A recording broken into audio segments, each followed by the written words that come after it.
বড় রাস্তার নিয়নের আলোগুলো নিভু নিভু হয়ে আছে।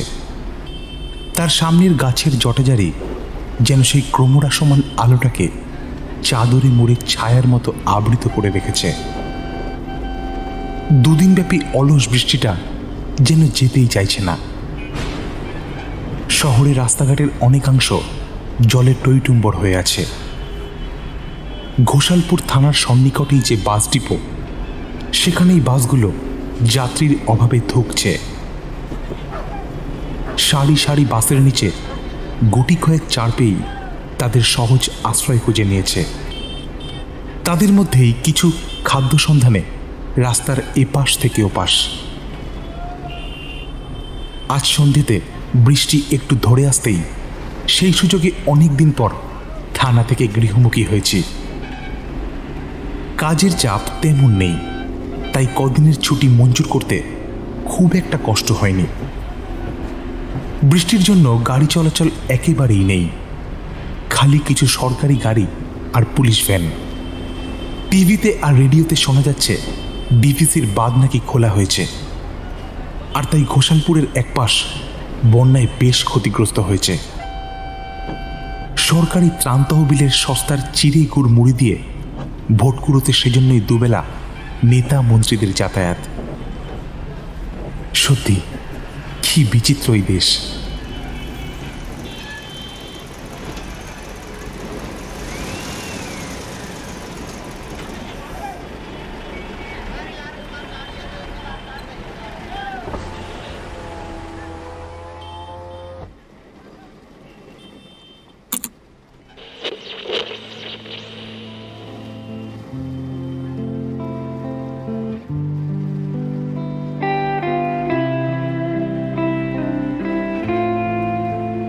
গাড়ির জানলার কাঁচ ছেটে দিয়ে এয়ার কন্ডিশনারটা একেবারে মাইল্ডে সেট করে রবীন্দ্রসঙ্গীত।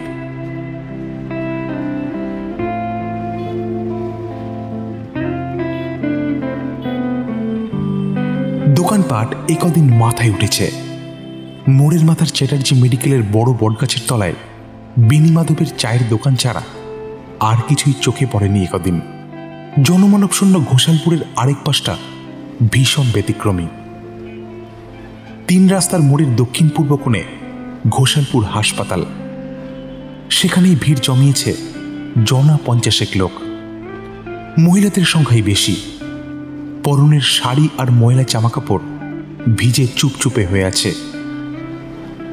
সকলেই হাসপাতালের গেটের মুখে রুদ্ধশ্বাস ভঙ্গিমায় কিছু একটা বলছে। সেসবের দিকে একবার তাকিয়ে খানিকটা না দেখার ভান করেই গাড়িতে বসেছিলাম। আসলে গাড়িতে বসে বৃষ্টি দেখার রোমহর্ষক চাহিদাটা আজ 16 আনা মিটিয়ে নিচ্ছি। আমার এখনো বেশ ভালোই লাগে। স্যার শুনতে পাচ্ছেন? স্যার, গাড়ির কাঁচে টোকা পড়তেই মন্ত্রমুগ্ধতা থেকে নিমেষে বেরিয়ে এলাম। স্যার, গাড়ির কাজটা অগত্যা নামাতেই হলো।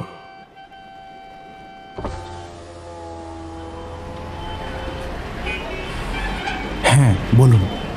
স্যার একটু সামনে এগিয়ে যান, থানার বড়বাবু আসছেন।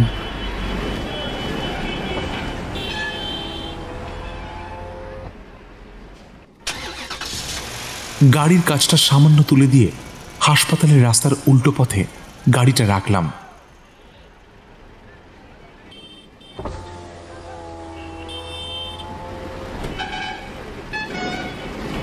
কাজটা নামাতেই যেন এক মুহূর্তে আমার কানে অনেক কিছু ধেয়ে এলো।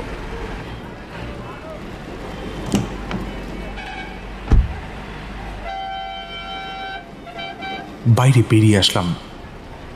সামনের দোকানের বাড়ানো শেডের তলায় নিজের শরীরটাকে কোনো মতে আশ্রয় দিলাম। পকেট থেকে একটা সিগারেট ঠোঁটে ঠেকাতেই দেখলাম ঘোষালপুর থানার বড়বাবুর গাড়িটা রমরমিয়ে হাসপাতালে প্রবেশ করল। রাস্তার ওপরে জমে থাকা জলের ঢেউ আমার পায়ের জুতো জোড়াকে মৃদু স্পর্শ করে আবার ফিরে গেল। কিছু একটা হয়তো হয়েছে, হয়তো গুরুতর কিছুই, কিন্তু এত লোকের সমাগম কেন? মনের মধ্যে কৌতূহলটা দানা বাঁধছিল, আর সেটা নিবারণের অদম্য ইচ্ছাশক্তিটা আমাকে যেন বারবার বলছিল একবার ভেতরে যাওয়া উচিত। বেশ কিছুদিন পর ছুটিতে বাড়ি ফিরছি। পড়ন্ত সন্ধ্যার বৃষ্টিটার ছিটে ফোঁটা গায়ে মাখতে মাখতে অনেকবার ভেবেওছি, না, ফিরে যাই। কিন্তু পুলিশি মন কিছুতেই মানছিল না। বৃষ্টি অনেকটাই ধরে এসেছে, তাই সিগারেটটা ফেলে রাস্তা পেরোনোর পর হাসপাতালের সম্মুখে দাঁড়ালাম। জনাকুড়ি লোক হাসপাতালের এমার্জেন্সি গেটের অনতি দূরে কাক ভেজা হয়ে দাঁড়িয়ে আছে। সিমেন্ট বাঁধানো রাস্তার ওপরে বিক্ষিপ্তভাবে জমে থাকা জলকে পাশ কাটিয়ে ওনাদের পেছনে এসে দাঁড়ালাম। কিছুক্ষণ দাঁড়িয়ে সকলের মুখগুলো ভালোভাবে নিরীক্ষণ করলাম।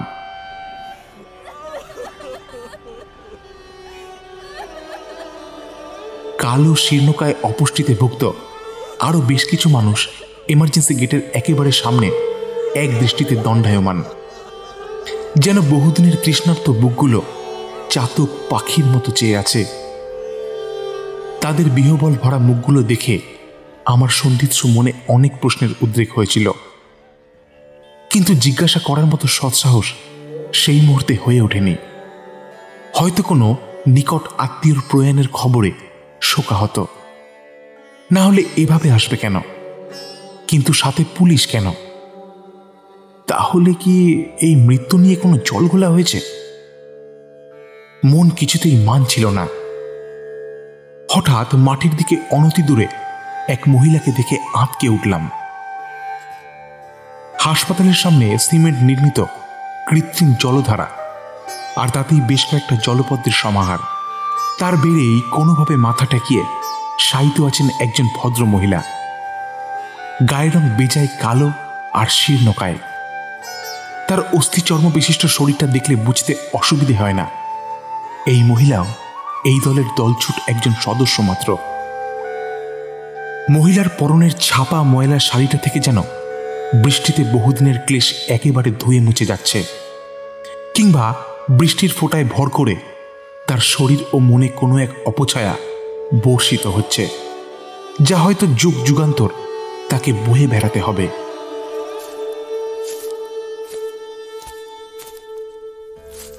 মহিলার কাছে গিয়ে কাতর স্বরে জিজ্ঞাসা করলাম, আপনার কি? বলতে গিয়ে অপ্রস্তুত হয়ে স্তম্ভিত হলাম। তার পরনের শাড়ির আঁচল বুক থেকে সরে গেছে, আর সেটা সরে গিয়ে তার বক্ষযুগলের কিয়দংশ উন্মোচিত হয়েছে, কিন্তু সেদিকে তার বিন্দু মাত্র ভ্রুক্ষেপ নেই। ছোটবেলা থেকে শুনেছি লজ্জাই নারীর ভূষণ, কিন্তু এই মহিলার জীবনে এমন কি ঘটেছে যে তার ভূষণের প্রতি তার ভ্রুক্ষেপ নেই?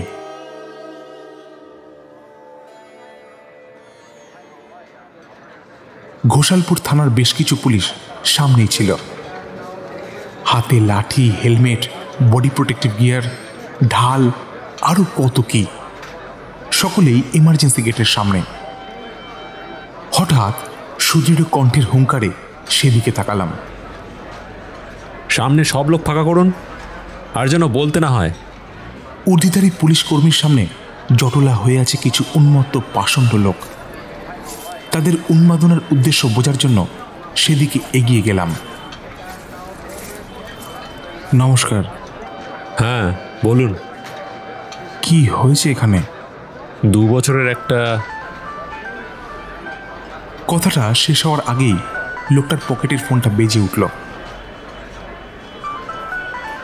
স্যার নমস্কার। না না স্যার, ফোর্স লাগবে না। এখনও গ্যাদারিং 200 মতো।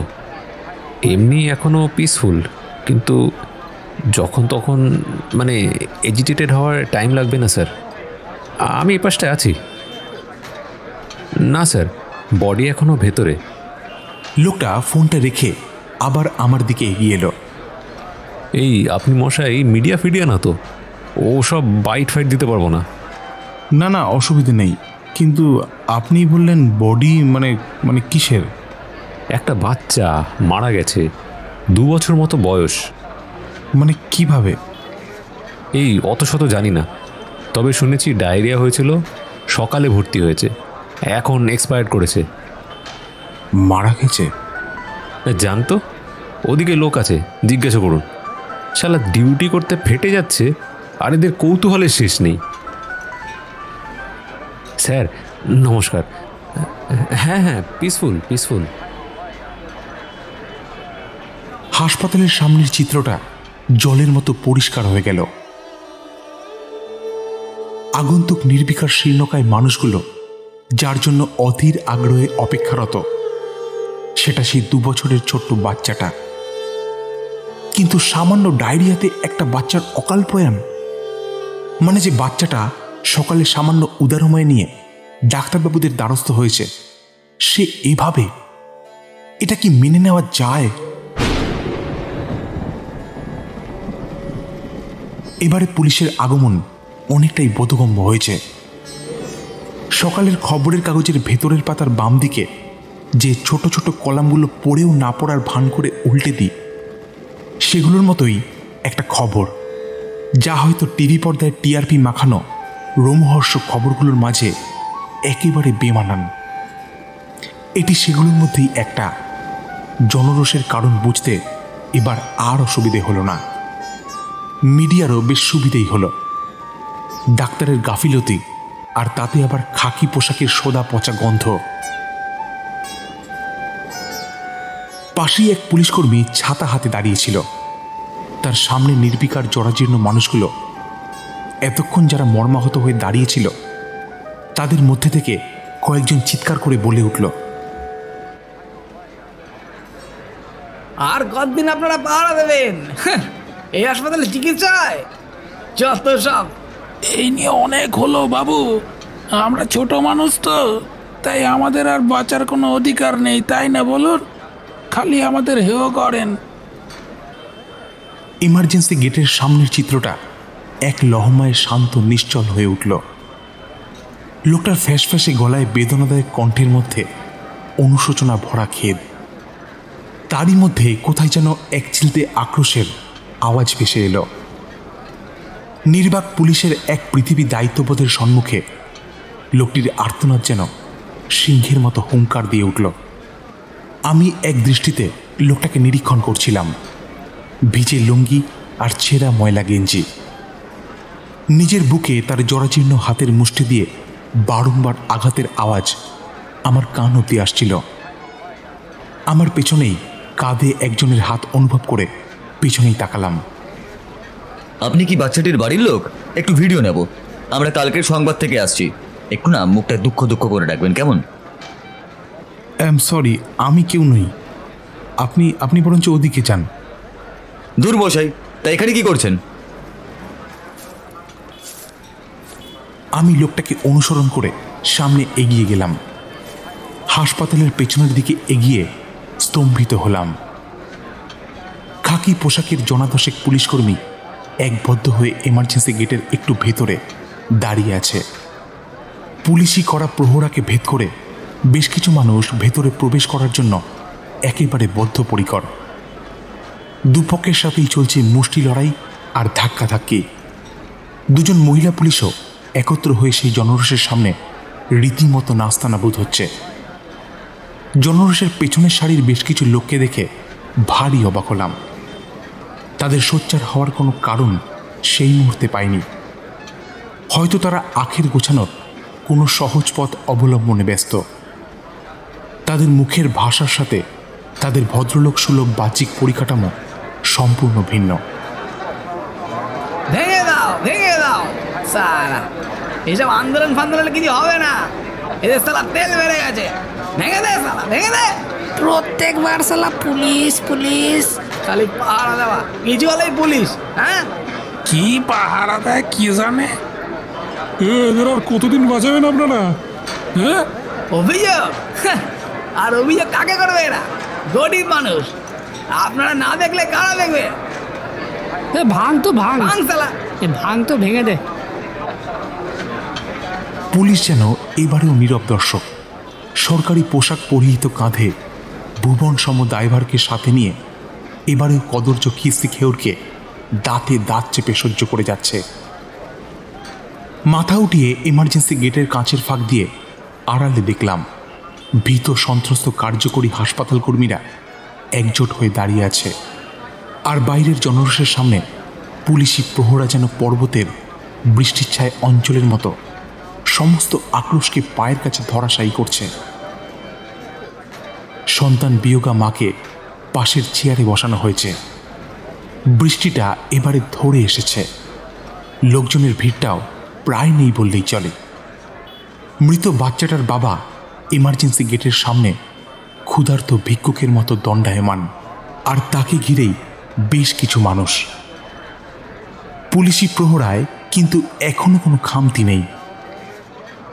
মিনিট খানিক অপেক্ষার পর আমার চোখের সামনে যে ছায়াছবির সাক্ষী হলাম তার বর্ণনার জন্য ঠিক কতটা নৃশংস মননের প্রয়োজন তা আমার জানা নেই। বাচ্চাটির জরাজীর্ণ বাপকে এমার্জেন্সি গেটের ভেতরে প্রবেশ করানো হলো।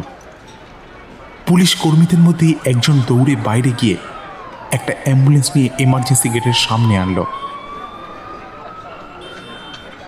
আর তারপরেই টলমলো পায়ে এগিয়ে এলো ওই জরাজীর্ণ অস্থিচর্ম বিশিষ্ট লোকটা। এমার্জেন্সি গেটের সামনে নির্বাক বিহ্বল ভরা প্রাণশূন্য চাহনিটা ভোলার নয়।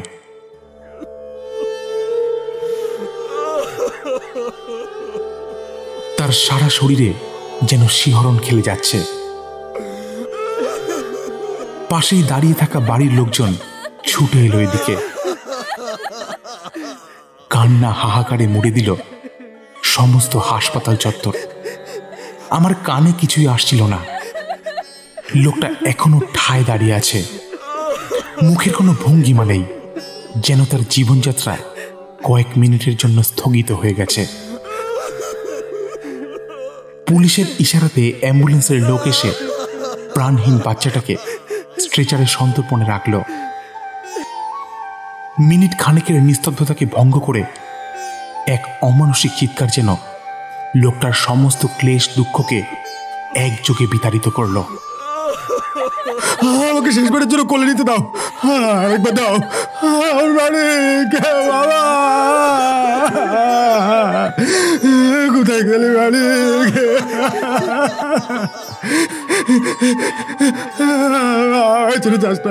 যাস না বাবা, আমার কাছে থাক বাবা, যাস না বাড়ি খাবার।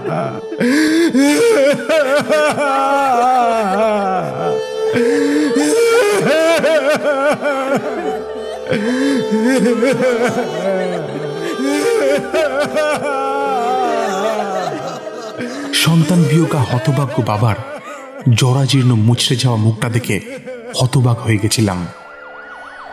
সত্যি সন্তান বিয়োগের থেকে মর্মান্তিক আর কিছুই হয় না। অ্যাম্বুলেন্সটি হাসপাতালের চত্বরে কালো ধোঁয়া উড়িয়ে চলে গেল। আমি বেশ কিছুক্ষণ মৃতপায়ে বাবার দিকে তাকিয়েছিলাম। দু একবার গোঙানি দিয়ে মাটিতে লুটিয়ে পড়েছিল সে, কিন্তু সে সময় তাকে তুলে ধরার কেউ ছিল না। আমি যেন অবাক হয়ে তাকে দেখছিলাম। রুগ্ন অন্ধকার মুখটায় চোখের জল হয়তো বৃষ্টির জলে অধ্যুষিত, কিন্তু তার অতুল স্পর্শী দুঃখ ঠাউর করার মতো ক্ষমতা আমার ছিল না। পকেটের ফোনটা অনেকক্ষণ ধরেই বাজছিল। ফোনটা ধরতেই ওপাশ থেকে এক চীনা কণ্ঠস্বর ভেসে আসলো। হ্যালো, কি গো, সে কখন থেকে ফোন করছি, তাড়াতাড়ি এসো। দেরি হচ্ছে কেন এত? ছেলেটার শরীরটা ভালো না, মনে হচ্ছে ডায়রিয়া হয়েছে। কি গো, হ্যালো হ্যালো হ্যালো হ্যালো। জীবনে কিছু স্মৃতি ছায়া হয়ে থাকে, পিছু ছাড়তে চাইলেও সে কখনো তোমার আগে পরে এপাশ ওপাশ নিজের অস্তিত্বের জানান দিয়ে যায়। 2 বছরের ছোট্ট নিষ্পাপ শিশুটার মুখটা সাদা কাপড়ে ঢাকা ছিল। অ্যাম্বুলেন্সের কাঁচের ফাঁক দিয়ে একবার দেখতে চেয়েছিলাম, কিন্তু বৃথাই চেষ্টা। থাক, ভালোই হয়েছে। কিছু অবশ্যম্ভাবী হয়তো না দেখাই ঢের ভালো। আপনারা শুনছিলেন দারোগার ডায়েরির পরিবেশনায় আমার একাত্ম মননের একটা অভিজ্ঞতার গল্প, গৃহমুখী। এবারের গল্পের প্রশ্ন,